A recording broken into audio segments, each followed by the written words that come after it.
Dunque, io sono un generale dei Carabinieri in maniera assolutamente occasionale, sono in realtà il commissario generale per le onoranze ai caduti. Io aggiungo in guerra per essere più chiaro. Avrei dovuto dire qualcosa prima, all'inizio. Sostanzialmente desidero ringraziare, insieme con chi mi ha preceduto, i promotori e gli organizzatori del convegno, quindi l'Accademia Nazionale di San Luca, l'Università di Roma, quella di Cambridge, e anch'io come magnifico rettore sono rimasto favorevolmente colpito dalla locandina del convegno. L'unica cosa che avrei girato in positivo dal mio punto di vista, io non avrei detto per non dimenticare, io avrei detto per continuare a ricordare, nel senso che questo è il nostro compito e noi non ce li siamo mai dimenticati i nostri caduti.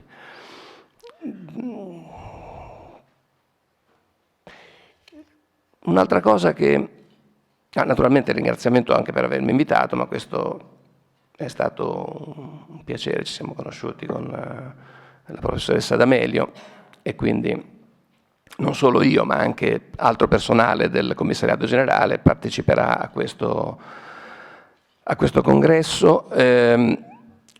Personalmente io credo che rimarrò sia oggi pomeriggio che domani perché ho tante cose da imparare, quindi sono piuttosto interessato a seguire i lavori e non a limitarmi a questo saluto.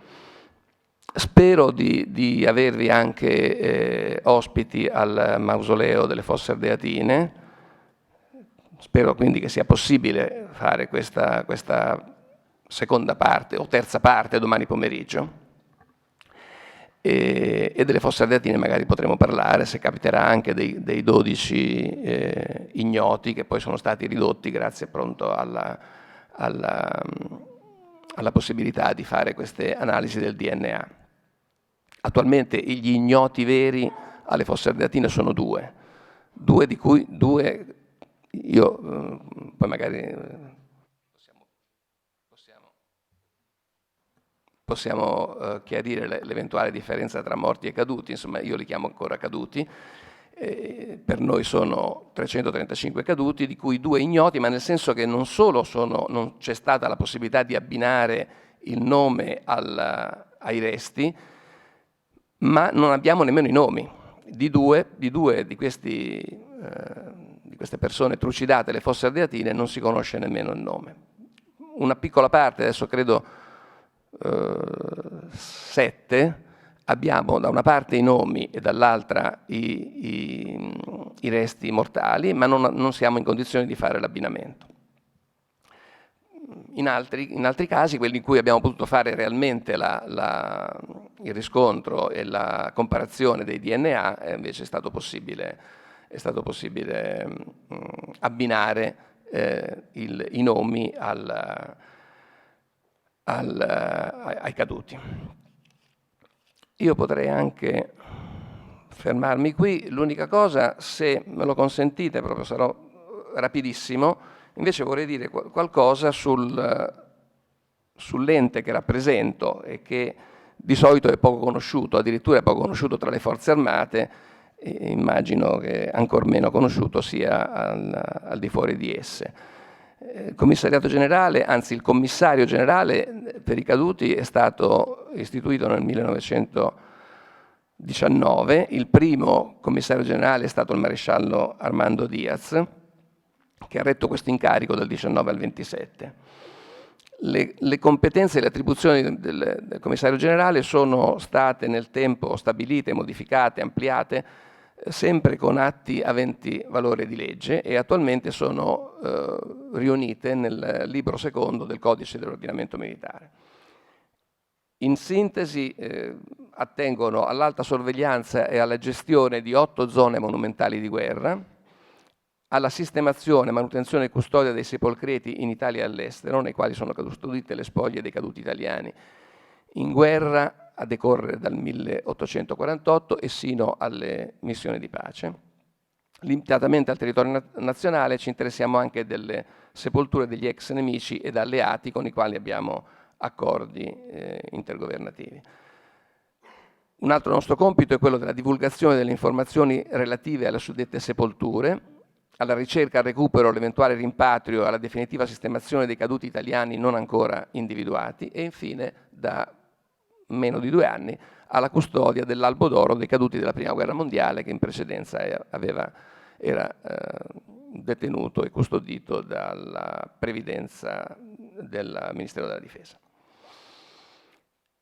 Si tratta in sintesi di un ente interforze a configurazione operativa, la cui attività sia in Italia che all'estero rientra nelle competenze del Ministero della Difesa. La struttura ha sede in Roma in via 20 settembre 123 nell'ambito del cosiddetto Palazzo Esercito. Qualche numero, e poi chiudo. I caduti che noi seguiamo cercando di dare loro un nome quando è possibile e onorandoli doppiamente quando sono ignoti, sono complessivamente quasi 1 milione, partendo dalle guerre preunitarie, Prima Guerra Mondiale, Libia, Etiopia, Spagna, Seconda Guerra Mondiale, missioni di pace. Per notizie, le missioni di pace i caduti sono 180.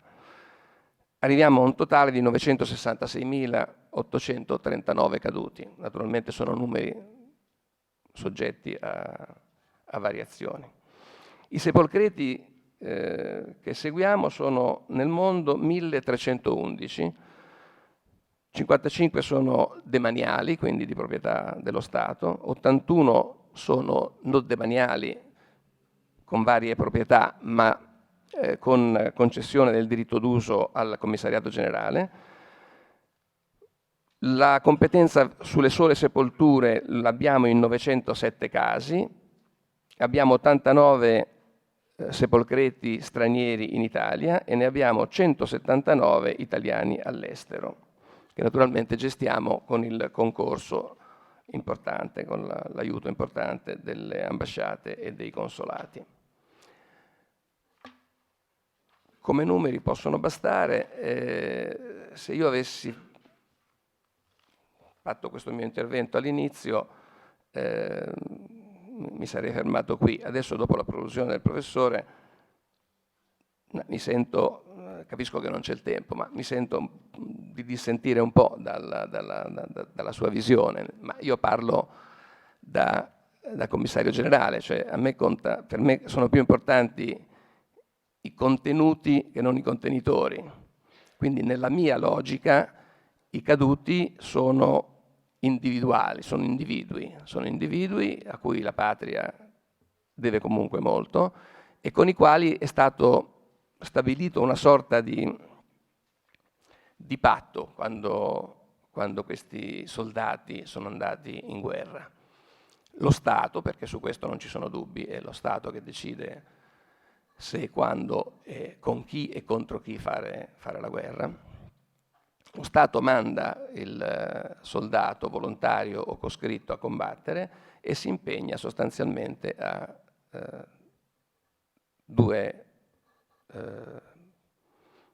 riscontri. Il primo è quello comunemente e facilmente comprensibile, quello pensionistico, diciamo. Quindi il soldato va a combattere e la patria gli promette che si farà carico della sua famiglia, non abbandonerà la sua famiglia se naturalmente le guerre si fanno per vincere, il militare viene mandato a combattere per vincere e tornare sano e vincitore, ma se dovesse tornare vincitore o sconfitto, ma senza una gamba, senza un braccio, senza un occhio, lo Stato si prenderà cura di lui. Se morirà, lo Stato si prenderà cura della sua famiglia e lo Stato promette in perpetuo di farsi carico della sua sepoltura. Questo è, nella sintesi e nella sua estrema semplicità, il patto che lo Stato più o meno esplicitamente contrae con chi manda a combattere per esso. Il discorso del nome, io capisco che c'è una parte che non è, secondo me, una visione sociologica in quello che il professore ha detto a proposito del nome, della massa e della dell'annientamento, dell'individualità. In realtà questo può essere sicuramente vero in un certo ambito, non lo è nell'ambito nostro, cioè nell'ambito di questo congresso, di questo convegno. Noi qui dobbiamo parlare di sacrari. Nei sacrari c'è il tentativo estremo di restituire, ma dal mio punto di vista nemmeno di restituire, di mantenere il nome, di mantenere il ricordo, perché i sacrari servono a onorare. Il mio commissariato si chiama commissariato per le onoranze, qualcuno spesso sbaglia e le chiama funebri, alle onoranze, e vabbè, pazienza, alle onoranze ai caduti, ripeto, in guerra. Non è possibile onorare senza ricordare, quindi il ricordo, il fatto di essere qui è condizione non sufficiente, ma sicuramente necessaria per poter onorare. Il discorso invece del nome, il tentativo che noi facciamo è questo, di mantenere, ma non lo facciamo noi, l'hanno fatto i cappellani, l'hanno fatto i compagni di battaglia dei caduti nel momento in cui è stato possibile recuperare questi corpi sul campo di battaglia. La prima sepoltura è una sepoltura che ricorda, insieme con il caduto, ricorda il nome. Poi, quando è stato possibile. Poi ci sono stati diversi cambiamenti di sepoltura, qualche volta durante questi cambiamenti si è perso l'abbinamento con il nome, però in questo caso, attenzione, c'è una sorta di gerarchia inversa. Il più onorato è l'ignoto, non colui che ha il nome. Colui che ha il nome ha già questa sorta di consolazione. Il nostro caduto numero 1, scusate se scherzo, penso al soldino numero 1 di Paperone dei Paperoni. Il nostro caduto numero 1 è il milite ignoto per antonomasia, che è questo che sta qui a Roma, all'altare della Patria. Ecco, è quello a cui noi attribuiamo gli onori militari massimi. Basta, perché sennò diventa una relazione, doveva essere solo un saluto. Grazie.